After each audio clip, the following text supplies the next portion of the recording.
Welcome to Transform Your Workplace. I'm Brandon Laws, your host. Today's episode, I have a conversation with Dr. Gleb Tsipursky. He's the author of several books, including the one we discussed today, Never Go With Your Gut, How Pioneering Leaders Make the Best Decisions and Avoid Business Disasters. Got a chance to read this, and it's incredibly smart. It covers everything you need to know about cognitive biases. We didn't cover everything that he describes in the book because I think he outlined like 50 of them that we could experience at any given time. I think what you need to know is that, as we go through and make business decisions, whether you're at the lowest level to the highest level, oftentimes because we get so confident in our decision making and what we know that we tend to just go with our gut feeling, which Dr. Tsipursky would state that it's an emotional decision at that point. There's nothing scientific about it. So anyways, we cover so much of that and more, and you're going to enjoy this episode. I know I did. I really enjoyed reading the book, and I think it should be required reading for managers and leaders. So if you're looking for a great read, pick up this book because there's so much science behind it. And Dr. Tsipursky could have easily just gone through definitions and some minor examples of these cognitive biases that we would experience, but he goes way further, and there's so much storytelling involved that I think you would relate to in a lot of cases. So it makes it easier to understand. So you're going to really love the interview for one, but go grab the book and it'll be a page turner for sure. Enjoy the episode. Please go to Apple Podcasts, give us a 5-star review and a written review. It'd be amazing. And connect with me on LinkedIn, Twitter, all those places. So talk to you next week. Gleb, thanks for coming on the podcast. Welcome. Thank you so much, Brandon. It's a pleasure to be on. You wrote a book, Never Go With Your Gut, How Pioneering Leaders Make the Best Decisions and Avoid Business Disasters, Avoid Terrible Advice, Cognitive Biases, and Poor Decisions. I got to say, this book is phenomenal. I believe that all leaders, existing leaders, new leaders should read this book. There's so much information in here that might deter them from going with their gut in a lot of really key business decisions. So I want to commend you on that. I think it's fantastic. Thank you so much, Brandon. I really appreciate that. That means a lot. So you mentioned that you get sad, frustrated, and angered when you see profitable companies make decisions based on gut instincts. Why do you get irritated by that? Well, because of all the suffering that's caused by that. I grew up around the dot-com boom.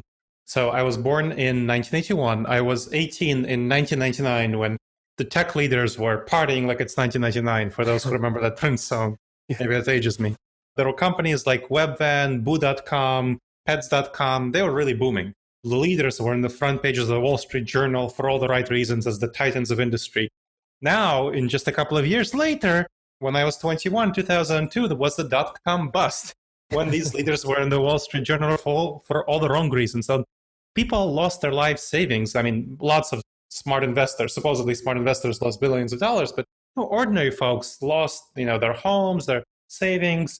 There was someone I know actually who had a pretty serious suicide attempt as a result of that. So that was pretty bad. That was a hard time. And so I saw the kind of suffering that's caused by business leaders making really bad decisions. I mean, if you actually look at the business model of Webvan, it's atrocious.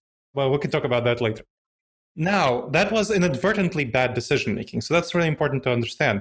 It was gut decision-making, not maliciously bad, but there were people who went with their gut who were maliciously bad decision-makers at that time, namely the leaders of Enron, WorldCom, and Tyco, and other companies that used fraudulent accounting methods to hide their losses. That was maliciously bad decision-making, and it was bad for them, too. It wasn't only simply bad for everyone else.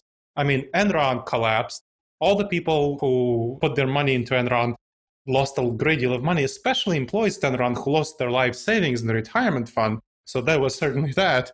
But it wasn't only that. There was these people, the leaders of Enron, Bernie Ebbers, they went to jail. They were in the front pages of the Wall Street Journal in handcuffs in a year or two because they couldn't hide the losses for more than a year or two.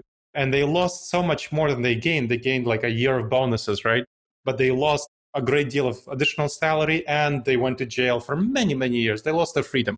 It was irrational decision-making at the extreme when they went with their gut and made terrible decisions. So that really impacted me as I was growing up, and that was one of the causes that really pushed me to study decision-making and how and why we make such atrociously bad decisions. Why business leaders, Right now, Boeing's in the news, right? We can talk about that. Made atrociously bad decisions that caused them to suffer from disasters. And so I went into neuroscience and I became a neuroscientist, a cognitive neuroscientist and a behavioral economist, studying how our brains cause us to make certain decisions in financial settings. I've been in academia for 15 years. And at the same time, I was doing consulting, coaching, training on the side for business leaders for 20 years or so. And I combined that all in the book that you mentioned at the beginning of the show, Never Go With Your Gut, How Pioneering Leaders Make the Best Decisions and Avoid Business Disasters. Throughout the book, there's countless stories of businesses, business leaders that are going on gut instincts, making terrible decisions. Early on in the book, you illustrated the point that in a lot of ways, sports have jumped ahead of business in terms of recognizing the value of avoiding those gut reactions. I think of like the Oakland A's and the whole Moneyball thing. I read that book and the movie was great too. It was interesting because they use statistics and facts to make decisions. So talk about that and why sports, why did they jump ahead? I have no idea why sports jumped ahead. I mean, I have certainly some suspicions. First of all, sports is more, in some ways, it's easier to measure the outcomes of sports. If you have a strategic plan for a business, right, then you don't know whether you're going right or whether you're going wrong for many, many years. Right now, we are discovering that GE made some terrible, terrible decisions at the beginning of this millennium of 2000 when they chose not to invest into green energy and instead double down on coal. And right now, they really missed the boat. And their finances are greatly suffering because of that. So that was really bad strategy. But we're only seeing that now, and you see the GE stock plummeting partially because of that. It's very hard to measure these things. Whereas in the movie Moneyball, the Oakland Athletics baseball team, you can much more carefully and effectively measure what the individual players are doing. You can measure all of their movements, what they can do, what they don't do. And so it's much harder to measure workers, not simply leaders. We're talking about strategic plan.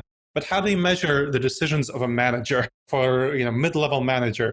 Her decisions to invest resources in one area, not invest resources in another area. Very hard to measure the immediate consequences of those decisions and how good that person is. So I think that's kind of one area why sports has really moved ahead of business. I think another area is this charisma of going with your gut in business that's not nearly as much present in sports. This idea, this charisma of the mysterious, brilliant business leader, the Steve Jobs, the Bill Gates, the Henry Ford, this titan of industry, who might in a couple of years be the loser of industry, as the dot-com boom and bust proved. But there's the charisma, and so many business leaders sort of blindly follow this mythology. They really buy into the narrative. They buy into the story of these great leaders. That's why you have so many books written about them. They sell so well, but those books don't really the fact that so many people, we still have about half of all startups failing within the first 5 years and 2/3 failing within the first 10 years and about 3/4 within the first 15 years. That shows that, just reading a book about Bill Gates is not going to cause you to start the next Microsoft. It's so true. What is it about the gut instincts that make us internally trust it? It's simply the fact that it feels comfortable. We like to feel comfortable. If we feel comfortable about something, which is the same feeling you have when something feels right, when something feels good, you intuitively want to do the thing that feels right and feels good. And that all stems from where gut instinct comes from. It comes from the savanna environment when we're in small tribes of hunters and gatherers of 15 people to 150 people. And that's what our gut reactions are adapted for. So, for example, one aspect of that is the fight or flight response, when we had to jump at 100 shadows in order to get away from that one saber-toothed tiger. And right now, we'd have many less saber-toothed tigers, but we still react to constructive critical feedback as though it's a saber-toothed tiger. We react to outsize of its actual proportion, So that's a big, big problem for us. We have poor reactions. It doesn't only apply to business. Let's talk about the physical area. In the savanna environment, when we came across a source of sugar, we had to eat as much of it as possible in order to survive. We're the descendants of those who ate all the sugar and jumped at all the shadows because, we survived, right? Our ancestors survived. Right now, we still have that same impulse. It feels very good and very right to eat a box of dozen donuts. We are pulled to do it. When we start eating one, we eat the next and so on until there's just crumbs left at the bottom of the Dunkin' Donuts box, right? I've never done that. It's a tempting thing. Hopefully, a lot of folks have now learned that, well, it's bad for your health to eat a dozen donuts. One's okay, maybe two. Don't stop at the third one. You don't want to eat more than 2 donuts. But unfortunately, people have developed more physical fitness because they have that. But they haven't developed mental fitness. They still go with their gut on business decisions and all sorts of other decisions when they really shouldn't, when they should apply the same tactic of controlling themselves and making the same wise decision that they apply to eating a box of dozen donuts. You describe how our autopilot systems in our brain operate on a fight or flight response. And you were talking a little bit ago about the saber-toothed tigers. And I think the fight or flight response is great for life and death situations for surviving, right? But is it a fit for modern life? Where does that come into play where it actually is helpful? Or is it just most of the time not helpful at all? Oh, it's certainly helpful when you have a bus hurtling at you. You want to make sure to not, stop and think about getting out of the way of a bus, or, if you have a baseball flying at your head, since we're talking about baseball. But you certainly want to stop and think about the fight or flight response when your boss, let's go again to the constructive critical feedback, when your boss is giving you constructive critical feedback. You don't want to have the defensive response of shutting down and ignoring your boss, talk to the hand, right? Don't want to do that. And you don't want to shout back saying, you're wrong, I'm awesome, this is great. I don't know what you're talking about with this constructive critical feedback. It's an intuitive thing to do. Some of us are more likely to shut down, some of us are more likely to fight back. But the intuitive thing to do when you're getting constructive critical feedback is not to actually listen to it, incorporate it into your performance, and do better going forward, even though that's what you should do in order to succeed and survive. So that's one example. Another example of the fight or flight response is when you're making plans. When you're making plans, it feels very intuitive for us to go forward and feel as though everything will go according to plan and we don't need to worry about any sorts of problems. Now, when things don't go according to plan, inevitably so, we have the fight or flight response and we react either very quickly defensively or aggressively. Whereas what we should do is stop back, analyze the problem, figure out what is the right situation here, process our emotions. 80 to 90% of our decision making comes from emotions. And when we don't realize how our emotions impel us to deal with problems in very problematic ways that really harm us, then we are going to get kind of up the creek without a paddle. So we don't want to do that. But that's what so many people tend to do in fight or flight situations when unexpected problems come up. I will 100% admit that I have made decisions based on gut instinct. I will say that the opposite is also true. Sometimes I will collect so much information or feel like I need all these inputs and data before I can make a decision. And sometimes, I don't know, you can get paralyzed by it in a way. So we're talking about gut instinct for the most part, but is the opposite end of the spectrum a good idea? Where you collect so much information? What happens when you're collecting information is not about gut or not. What's happening there when you're gathering too much information, you're still coming from an emotional place. And the emotional place is fear. What is happening in reality when you're collecting too much information is the flight response. You're fleeing from the responsibility of decision making and you're choosing to ignore the decision and you're just trying to gather more and more information. So what you need to do is realize that's a cognitive bias. We're talking about cognitive biases here, all the dangerous judgment that our brain tends to make because of how our brain is wired, because of our evolutionary heritage, because of the various morphological structures of our brain, which we can get into. But anyway, so the problem is that when you're gathering too much information, you're still in an emotional place. And you need to step back from that and say, hey, how much information do I actually need to gather for this decision? When you're deciding where to go for lunch with your friend, perhaps you don't need to read 100 reviews of lunch places when you're deciding that. When you're actually deciding to make a key hire, let's say you're deciding to step back from the role of a CEO for your company and become more top strategy level and hire a COO who takes care of everyday operations, you want to spend a great deal of time evaluating various people and talking to them. You want to have 5 candidates at least who you're very happy with. And so that you're really struggling to make the choice and you need to gather a lot of information because this decision will be fundamentally important for the future of your company when you're making that decision. And whatever other decision, let's say you're in a different situation. Let's say you're deciding to switch from one company to another and you're really struggling. You're not sure whether it will be a good decision or not. You want to gather a lot of information on that. So decisions that are fundamentally important for your career, decisions that are fundamentally important for your company, you want to take a lot of time and generate many viable options before you actually make a decision. And of course, there's a lot of things that fall in the middle. So you want to decide before you actually start gathering a great deal of information, how much information you need for this decision based on how important it is. You mentioned cognitive biases, and you spend a great deal of the book talking about the different types, whether or not they're helpful and what it is. Maybe describe some of the cognitive biases we have, and are they helpful? So one of the cognitive biases I already mentioned, the planning fallacy, where we tend to think that things will go according to plan. You've probably heard the phrase that failing to plan is planning to fail, which the idea behind that phrase is that you should make plans, plans are great.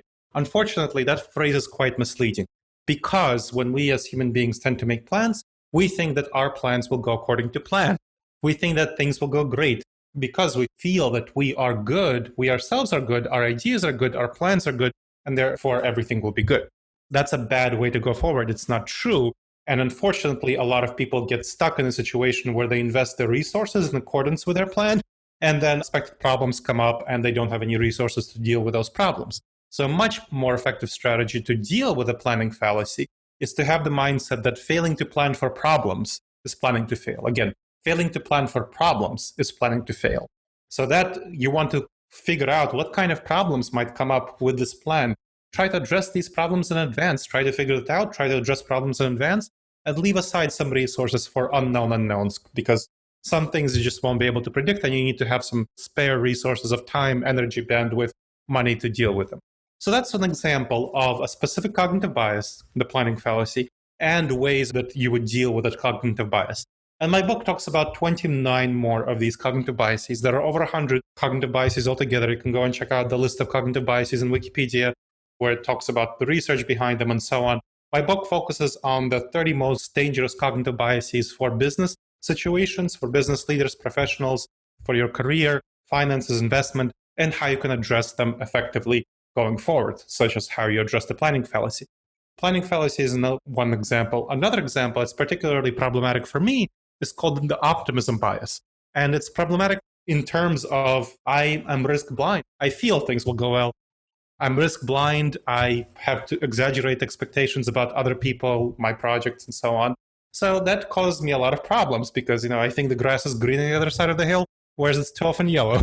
And that is quite damaging and risky for me. And unfortunately, this is a tendency that many other entrepreneurs, I run a 6-people company called Disaster Avoidance Experts that provides consulting, coaching, and training.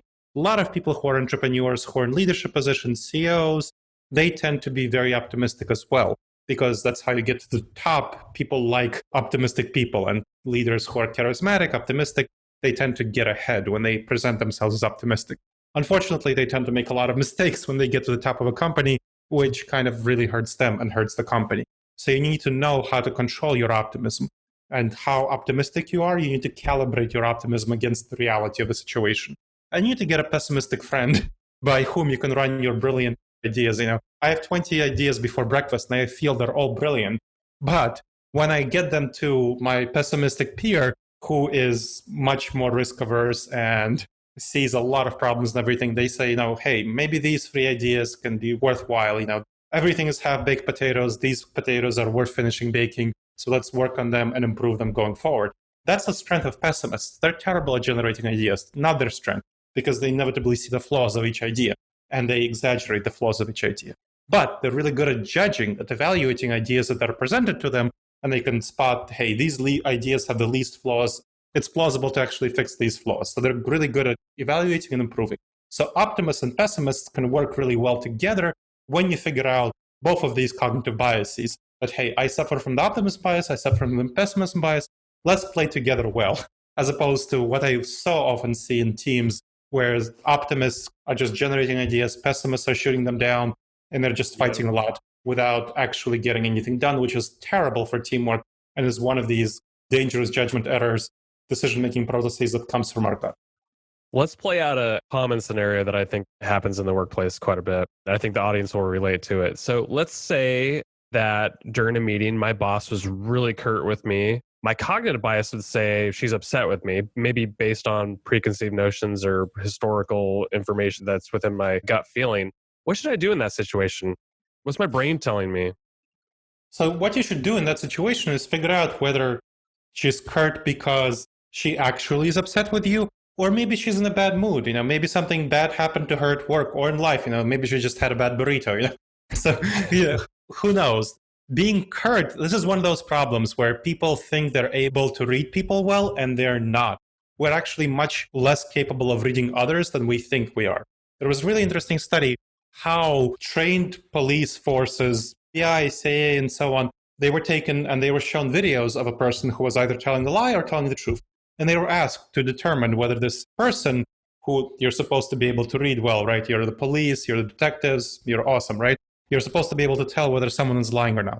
Well, their ability to tell whether someone is lying or not was actually at about a 52%. So that means it's just a bit better than flipping a coin, literally. You can flip a coin and get that right. 52% accuracy, terrible accuracy. I think the Secret Service was the only one that had more than essentially flipping a coin accuracy. So you are not going to be better at telling apart whether someone is lying or not than the FBI or CIA investigators. You're just not. So we are much less able to read other people than we think that we are. And we make too many assumptions and too many narratives and stories in our head about other people when we really shouldn't be making these narratives. So you want to step back and say, hey, she happens to be curt. What's going on here? Maybe I should approach her later and see what's going on.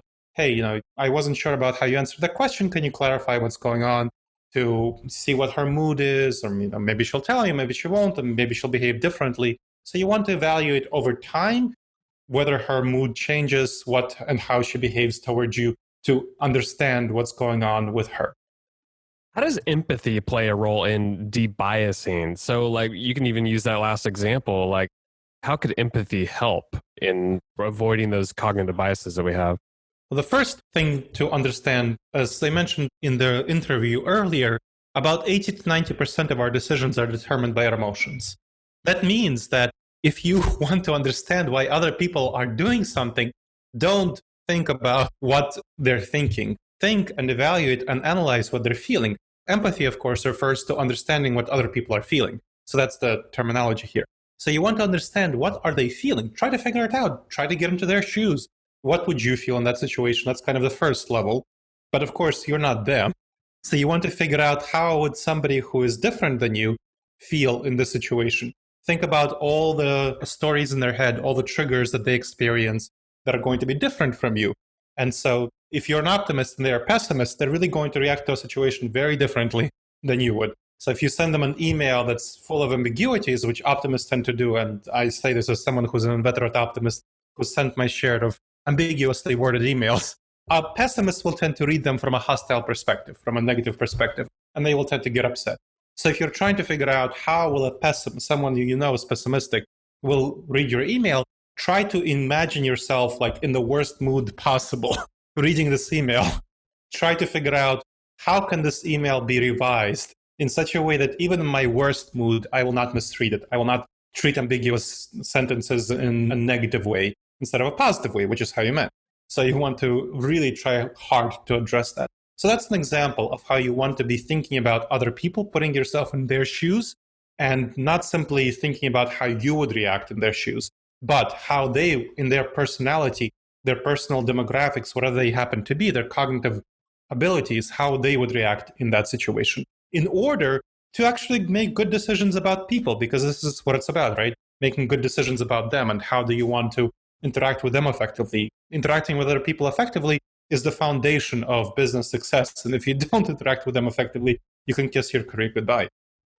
There's a quote that I loved, and I want to get your response to it because I think a lot of people would react a little differently. So the quote says, "It's much better to try to overshoot than to go for what feels comfortable." What do you mean by that? I simply mean that when there's a specific cognitive bias called the anchoring bias, where we tend to be very strongly anchored to what we first know, first hear about, first learn about. So in order to overcome the anchoring bias, we need to go far beyond our comfort zone. This is about comfort zone expansion. If you want to actually get to where you should go, where you should be, where you deserve to be, what your goal is, if you want to, let's say, try to exercise 3 days a week, what you should do is try to exercise every day. Then there's going to be a bunch of days where you feel too sick, or your kids throw up all over everything and you have to clean it up and you don't have time to exercise. or your boss calls you for an emergency meeting. And you end the week figuring out that, you only exercise 3 days a week. It's like, okay, so you exercised almost every day when you are trying to exercise every day.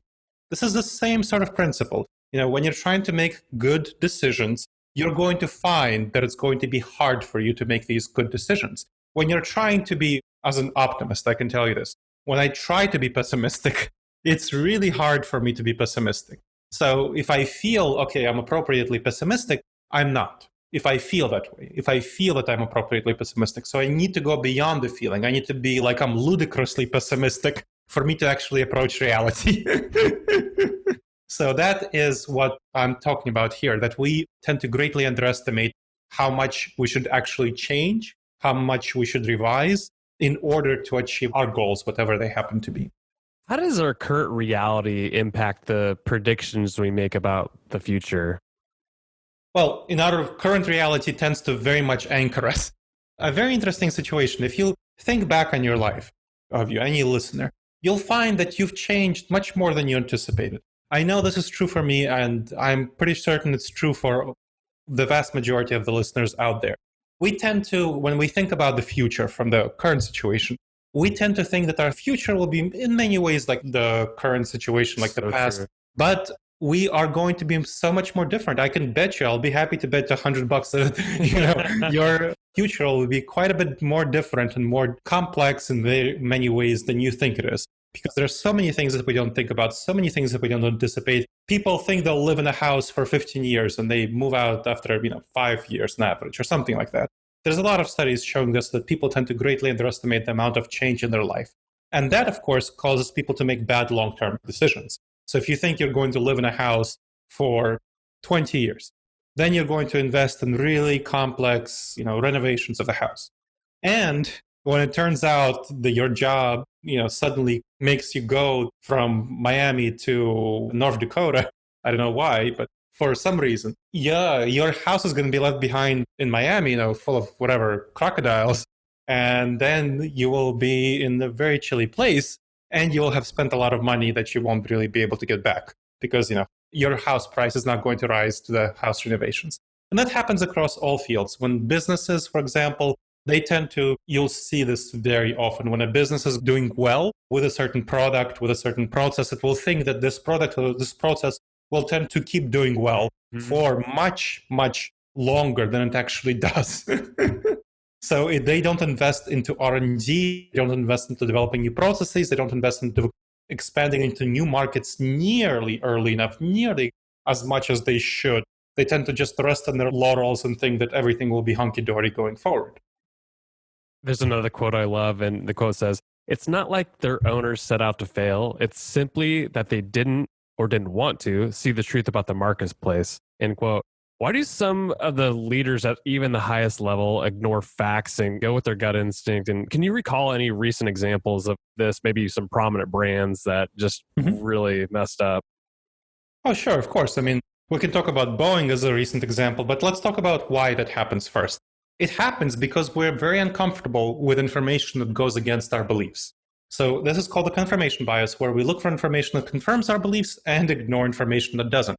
What we know now about Boeing is that if you've not been in a cave in Afghanistan for the last month, you've probably seen revelations of Boeing emails, internal Boeing emails, where they were pressuring regulators to not have airplane pilots train on simulators, which cost them more.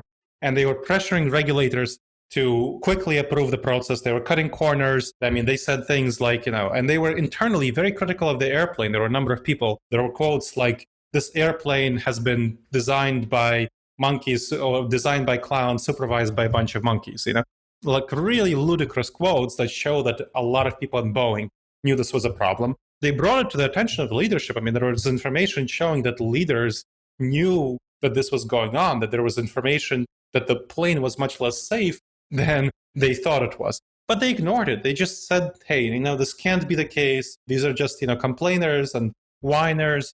Everything is going to be safe, because they felt that it's impossible for their new plane to be less safe than their previous planes. And that's called the normalcy bias, where we think the future is going to be normal. The disasters will not happen. So the normalcy bias specifically caused us to underestimate the likelihood of future disasters. Just like people in 2007 thought that the housing market will keep going up.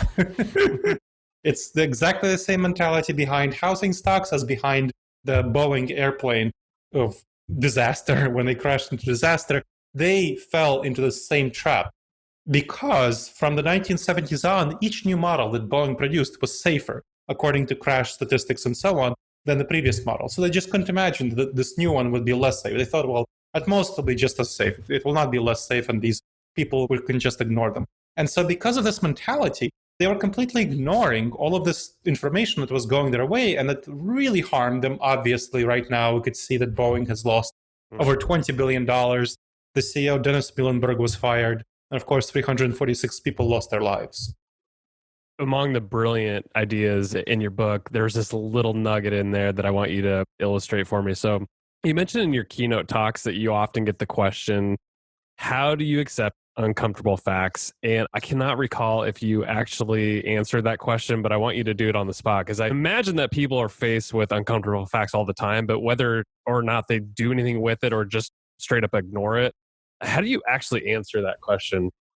What you need to do is develop positive emotions of learning bad news. That's the only way to counteract this discomfort.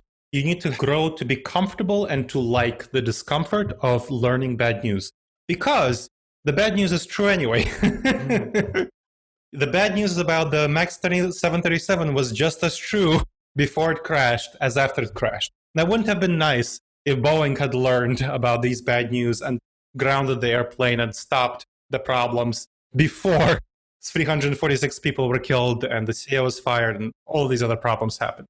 This is the case for everything. And wouldn't you rather know that your spouse is starting to be concerned about the state of your marriage before they hand you the divorce papers in 2 years after they decided they can't stand you anymore? That would be much better if you learn about problems earlier, because bad information, negative information, it enables you to learn about what's going on, what the situation of reality is, and how you can actually improve it going forward. In the vast majority of cases, negative information helps you understand that, hey, now you can go forward.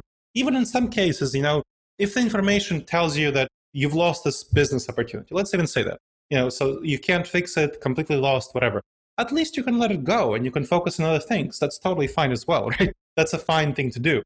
Now, if you don't learn that, and if you still are fixated on that business opportunity and you're trying to put your resources into getting a client who it's impossible for you to win, that would be really bad for you, for your ability to actually make a good bottom line decision. So what you need to do is develop appreciation for bad news. Think that bad news is actually good news because you're learning about the situation and you can improve it going forward. So the essence, the nutshell of what you want to do with bad news, with negative information, is be able to develop positivity toward it, positive emotions toward it, to counteract the negative emotions that cause us to ignore it and sweep it under the rug. You described how Jeff Bezos stated, I don't know if it was to his team or if it was in like a statement or something, but he said that Amazon is not too big to fail and predicts that one day that Amazon likely will fail.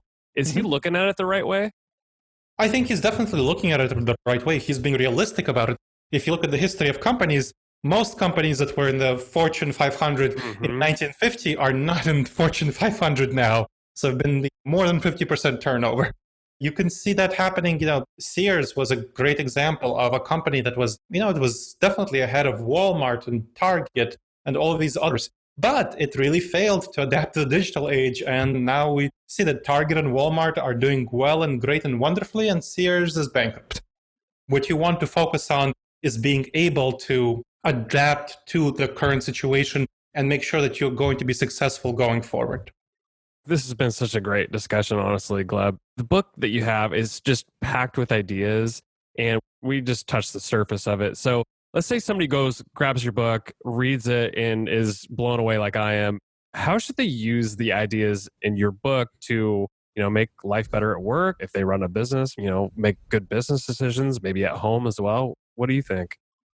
Well, first of all, they should need to learn about what cognitive biases are they most prone to themselves. I mentioned the optimism bias is one of my failures. It's not far from the only one, but it's one that's one of the biggest ones for me that is present in my life.